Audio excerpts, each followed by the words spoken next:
আওয়ামী লীগ সচল হবে, আওয়ামী লীগকে সুযোগ দেওয়া হবে না, আওয়ামী লীগ বিষয়টি আসছে কেন আসলে? আচ্ছা, ধরুন যে উনি যদি বলছে আওয়ামী লীগ ঘাপটি মেরে বসে আছে, বলছে, তা আওয়ামী লীগ যদি ঘাপটি মেরে বসে আছে থাকে, এটা তো তার পলিটিক্সের অংশ, তার রাজনীতির অংশ। রাজনীতিতে কিন্তু অনেকগুলো বিষয় থাকে, যেই বিষয়গুলো তো আপনি এড়াইয়া যেতে পারবেন না। আমরা এখন যেমন কথায় কথায় শুনতেছি ওই যে ব্যালট পেপার বেশি বানাইছিল, ওই যে ডাকসু। আচ্ছা, আপনি এই যে নির্বাচনটা এখানে হলো, এই নির্বাচনটা একটা প্রক্রিয়া, এটা তো সকালে ভোট দিতে গেলেন ওই দিনই না, তার আগে নির্বাচনী প্রচারণা চলে, সব কিছু চলে, কে কোথায় কি করতেছে সব মুভমেন্ট, মানে সবার কিন্তু খবর রাখে প্রত্যেকে। এই যে মাঠে যখন নির্বাচনী হাওয়া বইবে, তখন এক দলের নেতা গিয়ে এক বাসায় কি বইলে আসলো, তখন আরেকজনে গিয়ে ওখানে আবার কথা বলে। তার মানে কি, এগুলা অনুসন্ধান করে যে নিজের কার্যক্রম আগানো। আজকে যদি আওয়ামী লীগ ঘাপটি মেরে বসে থাকে, এটার জন্য আমি যদি ওই তার কথাটা ধরেই বলি, দায়টা কার? কেন বলছি কথাটা? এই যে আওয়ামী লীগের পুনর্বাসন করার কথা যেটা বললো যে আসতেছে, আওয়ামী লীগের কার্যক্রম স্থগিত করছে সরকার, আর পুনর্বাসন বলতে যা বোঝায়, এটা তো টু সাম এক্সটেন্ট আছে। তো তাদের একটা বিরাট বড় সংগঠন, সে লোকগুলো সব তো দেশ ছাড়েনি, সব তো দেশে আছে। তো সে তো দেশটা যখন আছে, তাহলে আওয়ামী লীগ আছে। আবার উল্টা দিকে আসেন, আওয়ামী লীগের রাষ্ট্রপতিও তো আছে, আওয়ামী লীগের রাষ্ট্রপতিটা আছে না? তারপরে আওয়ামী লীগের প্রধানমন্ত্রী, তাকে যখন কেউ ফেরত মানে পৌঁছাই দিয়ে আসলো, চলে গেলেন, আমরা বলি পালায়ে গেছেন, তাদের ভাষায় যে পালান নাই গেছেন, যেভাবে উনি দেশ ছাড়ছেন। তো দেশ ছাড়তে আজকে এই সরকার বলুক আর রাষ্ট্রের নিয়ম বলুক, উনি যেহেতু কাউকে না বলে চলে গেছেন, সংবিধানে পালায়ে যাওয়ার বিধান নাই, সেই বিতর্কে আমি যাচ্ছি না। উনি যে চলে গেলেন, তাকে যারা পৌঁছাই দিয়ে চলে আইসা বহাল তবিয়তে কাজ করতেছে, এখন তার সে যদি অপরাধী হয়, তাকে কিন্তু আমরা চাচ্ছি যে ফেরত আসুক। তাহলে যারা পৌঁছাই দিয়ে আসলো, দে আর নট আনসারেবল, তারা তো কাজ করতেছে। তো সেখানে এই যে কাজ করতেছে, আমি যদি জনগণের অংশ হিসাবে ধরি, ওনাকে আমি জনগণের অংশ, কোনো দলের অংশ ধরলাম না, আমি একটা সচেতন নাগরিক। সচেতন নাগরিক হিসেবে তো এই প্রশ্নটা আসা স্বাভাবিক। আজকে তুষার ভাই যদি দেখে যে একটা নাম করা ক্রিমিনালের সাথে আমার একটা ভালো সম্পর্ক এবং আমি তাকে অমুক জায়গায় পৌঁছাই দিয়ে আসছি, সে কিন্তু একটা ইনফরমেশন দিতে পারলেও দিবে যে রাজ্জাকি সাহেব এটা করছে।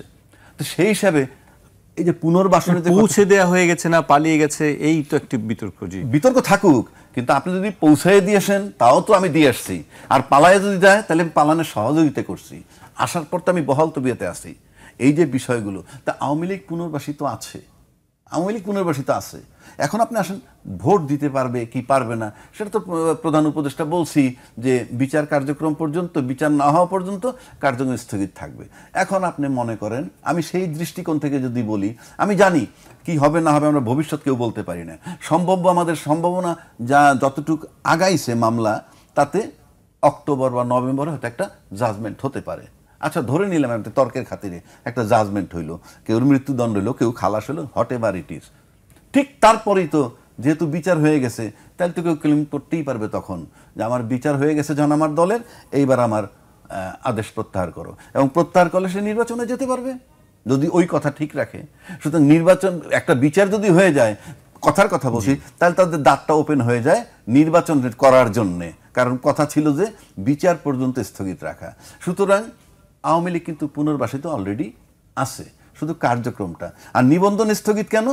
কার্যক্রম স্থগিত করছে বইলা নির্বাচন কমিশন বলছে ওনার নিবন্ধন স্থগিত। তো কালকে যদি তার উইথড্র হয়ে যায়, সেটাও ফেরত আসবে। সুতরাং আমার কাছে মনে হয় সেটা যে খুব বেশি কিছু কঠিন আমার কাছে মনে হয় না।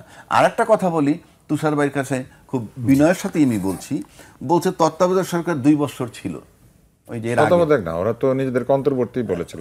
না, তারা অন্তর্বর্তী বলে নাই, তত্ত্বাবধায়ক সরকার না, কাগজে কলমে না। আইনে তো এটা তত্ত্বাবধায়ক হয় না ভাই, 2 বছর কেন? আমি মানলাম, আমি সেটা বলছি না, কারণ তত্ত্বাবধায়ক সরকার আইসা যেই মেয়াদ 3 মাসের মধ্যে নির্বাচন করা সেটা করেননি। পরে আমি যতটুকু জানছি তারা অ্যাপ্রুভাল নিয়ে নিয়েছিল, সম্ভবত হাইকোর্ট থেকে, সোফার আমি জানি না, তবু আমি ধরে নিলাম এটা যেহেতু অতীতের। কিন্তু এই যে সরকারটা, এর নামের কোথাও কিন্তু তত্ত্বাবধায়ক সরকার নাই। তার অ্যাপয়েন্টমেন্টই হইল অন্তর্বর্তীকালীন সরকার হিসাবে। আমি এটা তার পক্ষে বিপক্ষে বলছি না, আমরা ক্লিয়ার করছি। অন্তর্বর্তী সরকার মানেই হচ্ছে একটা আউটগোয়িং সরকার, একটা সরকার চলে গেছে আর একটা সরকার আসবে in the form of election. আসুক, কীভাবে আসবে আমি জানি না, ইলেকশন তো ডেট দিছে, এর মাঝখানের টাইমটা অন্তর্বর্তীকালীন। তো এই একটা সরকার গেছে আর একটা সরকার আসবে, মাঝখানের টাইমটা অন্তর্বর্তীকালীন। আমি বলছি তার ডেট দেয় নাই, মানে ডেট তো উনি নিজে দিচ্ছেন, আমি সেটা বলছি।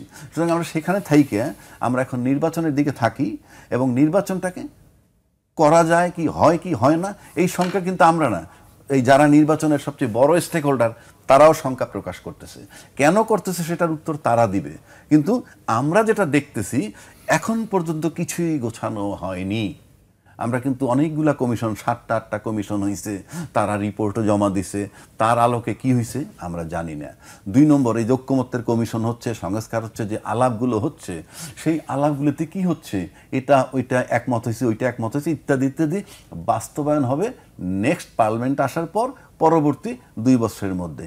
কিন্তু আমরা আমাদের রাজনীতিবিদদের যে বৈশিষ্ট্যগুলো অতীতে দেখে আসছি, তাতে আমার কাছে এই বিষয়গুলো একেবারে অনর্থক টাইম নষ্ট হচ্ছে বলে আমার কাছে মনে হয়। এগুলো কিছুই হবে না, কারণ সবাই বলে রাজনীতিতে শেষ কথা বলতে কিছু নাই, অনন্তকাল ধরে বইলে আসতেছে, তার মানে সকাল বিকেল আপনি পরিবর্তন করতে পারবেন। 2, আপনি যখন পার্লামেন্টে যাবেন কিভাবে যাবেন, সেই প্রক্রিয়া বৈধ অবৈধ সেই আলাপ অনেক হয়েছে, সেখানে যাচ্ছি না। কিন্তু আপনি পার্লামেন্ট পর্যন্ত যাওয়ার পর আপনি যারা আজকে নোট অফ ডিসেন্ট দিয়ে যাচ্ছেন যে সমস্ত বিষয়ে, এবং তারা যদি 2/3 মেজরিটি নিয়ে চলে যান কোনো কারণে, তখন তারা বলবে এইসব বিষয়ে আমরা নোট অফ ডিসেন্ট দিয়ে আসছি, করবো না, আর বাকিগুলা যখন করছি before election, after election it is not permitted by the parliament. সুতরাং এগুলো ওয়েস্টেজ অফ টাইম। এবং সবচেয়ে বড় দুঃখের বিষয় আমার একটা জায়গায়, ইউনূস সাহেবের আমি পলিটিশিয়ান ধরি না, তার দলকে লোকজনকে পলিটিশিয়ান ধরি না, তার চেয়ে অনেক অযোগ্য লোক এখানে নিছে, কালচারাল অ্যাডভাইজারও বানাইছে। না না, আমি তুষারকে তো আজকের থেকে চিনি না, আমি সেই অর্থে বলছি এটা। তো এই সব কিছু দিয়ে আমি মিলাই যে তাহলে কি রেজাল্টটা দাঁড়াচ্ছে কি, তাহলে রাজনীতিবিদ যারা আমরা আলাপ করতেছি ফেব্রুয়ারি থেকে সেপ্টেম্বর পর্যন্ত অদ্যাবধি আমরা যে একটা ঐক্যমত্যের জায়গায় আসতে পারি নাই, এই দায়টা, এই ব্যর্থতাটা কিন্তু আমরা রাজনীতিবিদদের তথা আমরা জনগণও যদি আমাদের। এটা এখন আমরা কিভাবে নির্বাচনটা নিব, কিভাবে একটা সুন্দর নির্বাচন নিয়ে আমরা যাব সামনের দিক, এই দায়টাও কিন্তু রাজনীতিবিদদের। ইউনূস সাহেব আজকে আছে কালকে নাই, ওনার কোনো রাজনৈতিক কমিটমেন্টও নাই। সেটি এখন আসলে চূড়ান্ত হয়নি, মাঠে হবে ফয়সালা নাকি টেবিলে হবে সেটি নিয়ে আলোচনা আছে এখনো, সেটি হয়তো সামনে আমরা দেখতে পাবো। মাঠে আর টেবিলে যদি আনেন, তার মানে মাঠে চলছে আন্দোলন, টেবিলে আসবে ফলাফল ঘোষণা, নির্বাচন। সুতরাং সেটা তো বললামই প্যারালাল চলতেছে।